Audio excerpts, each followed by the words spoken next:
Pelatih Brunei Darussalam tetap sombong bisa balas dendam ke Indonesia di kandang sendiri. Kubu Brunei sendiri tampaknya belum menyerah untuk menjegal langkah sang timnas Garuda. Mario Rivera yang merupakan pelatih mengatakan bahwa timnya akan membalas dendam ketika bermain di kandang. Tentu saja kami akan mencoba memenangkan pertandingan. Kita punya banyak waktu dalam sepak bola, sehingga kami tidak perlu selalu menyerang dalam permainan. Dalam konferensi pers jelang laga kontra Indonesia, rasa percaya diri itu muncul karena Rivera mengaku bahwa ia memiliki sebuah kartu as melihat strategi Sintayong. Pelatih Spanyol itu mengatakan bahwa ia dan anak asuhnya sudah mengetahui apa kelemahan dari pemain Indonesia. Rivera akan menyiapkan strategi jitu untuk menaklukkan Garuda di laga kedua yang berlangsung di kandang mereka. Ia menuntut anak asuhnya untuk memanfaatkan data kelemahan Indonesia yang mereka miliki. Yang terpenting adalah kami tahu kekuatan kami dan kelemahan Indonesia. Lalu kami akan mencoba memanfaatkannya untuk memenangkan pertandingan.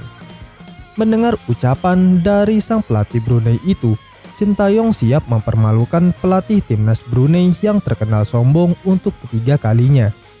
Sebelumnya, Sintayong berhasil membawa Indonesia membantai Brunei asuhan Mario Rivera 7-0 pada fase grup Piala AFF dan 6-0 pada leg pertama. Lantas, akankah Sintayong akan kembali mempermarukan Rivera yang terkesan sombong untuk ketiga kalinya pada leg kedua nanti? Sebagai informasi, Rivera menegaskan bahwa Brunei tak mau kalah lagi dari Indonesia di leg kedua. Sang pelatih sangat optimis anak asuhnya akan memenangkan laga kontra Indonesia. Ia mengatakan akan melakukan segala cara untuk meraih kemenangan.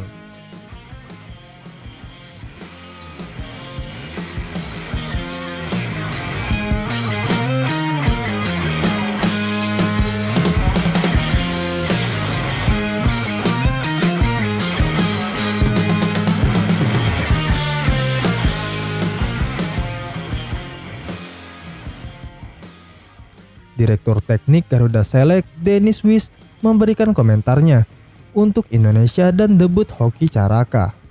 Hoki mencatatkan caps perdananya di skuad Garuda saat pertandingan melawan Brunei. Bermain di leg pertama putaran pertama kualifikasi Piala Dunia Zona Asia.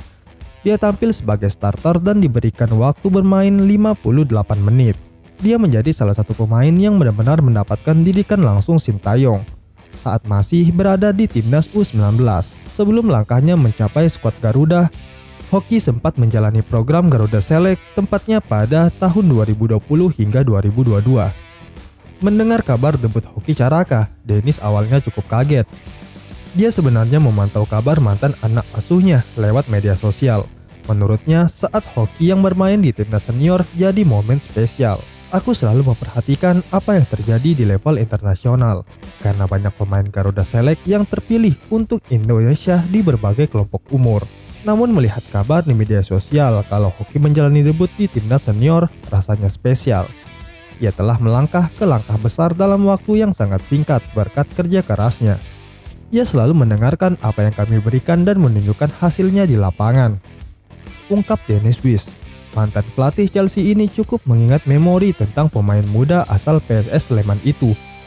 Dia menjelaskan bahwa Hoki awalnya datang sebagai bek tengah dan posisi tersebut tidaklah cocok. Mereka akhirnya memutuskan Hoki untuk bermain di posisi penyerang dan akhirnya bakat pemain tersebut terlihat.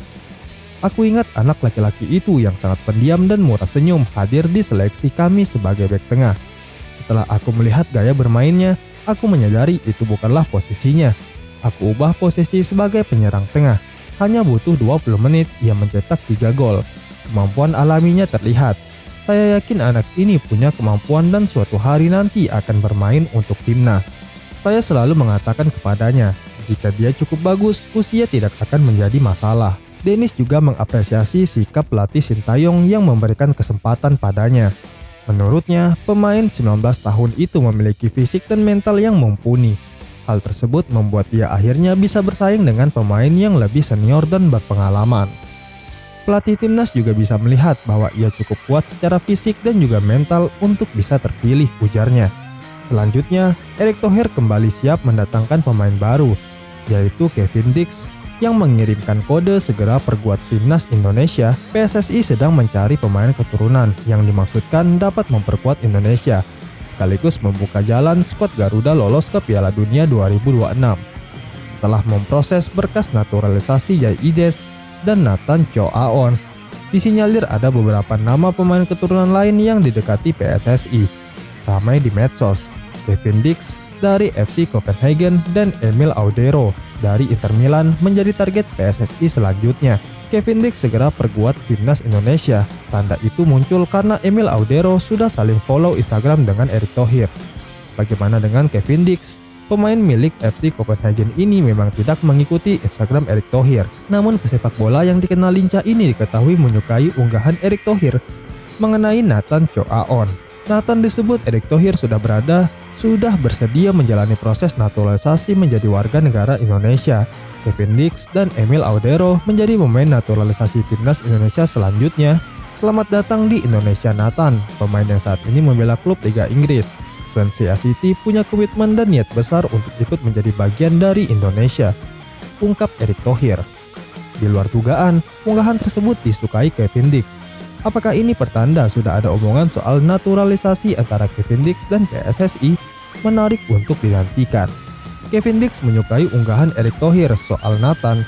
Kevin Dix menyukai unggahan Erick Thohir soal Nathan Chow Aon. Kevin Dix benar segera dinaturalisasi menjadi WNI.